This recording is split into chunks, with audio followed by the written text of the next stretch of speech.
2017 সালের group D এক্সামের 1 নম্বর অঙ্ক যেটা আসছিল সেটা হচ্ছে 6598 এর সঙ্গে কোন ক্ষুদ্রতম সংখ্যা যোগ করলে যোগফলটি একটি পূর্ণবর্গ সংখ্যা হবে।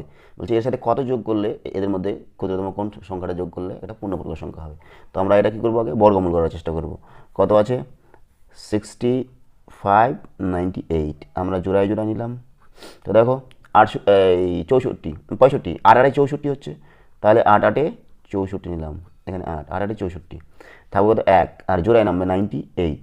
8 ডবল আমাদের এখানে দেবো 16। 198 আছে, 1 যদি নিই তাহলে 1 1 1, এখানে 1 এখানে 1 হবে, তাহলে এখানে হবে 161। বুঝা গেল? 161 হলে আমাদের বিয়োগ করে কিছু একটা আসছে, কিন্তু বলেছে যে কত যোগ করতে হবে, এত এর সঙ্গে কোন ক্ষুদ্রতম সংখ্যা যোগ করলে যোগফলটা একটি পূর্ণবর্গ সংখ্যা হবে। বিয়োগের কথা বলেনি। যদি বিয়োগের কথা বলতো তাহলে আমরা 1 নিয়ে 161 নিতাম, বাকি যেটা হতো সেটা বিয়োগ করতে হতো। কিন্তু বলেছে কত যোগ করতে হবে, তাহলে আমরা 1-এর পরে যেটা আছে 2 নিব। তাহলে 2 হলো, 2 দুগুণে 4, 16 দুগুণে 32।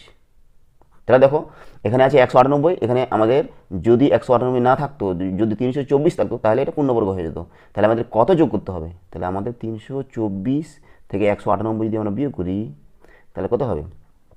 মুখোমুখি হয়েছে দেখো 198, মানে 200 থেকে 2 কম, আর এখানে 324, 124 126 হচ্ছে বিয়োগ।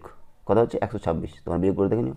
তাহলে উত্তর হবে আমাদের সি নাম্বারটা 126। এর সাথে 126 যোগ করলে এটা পূর্ণবর্গ সংখ্যা হবে।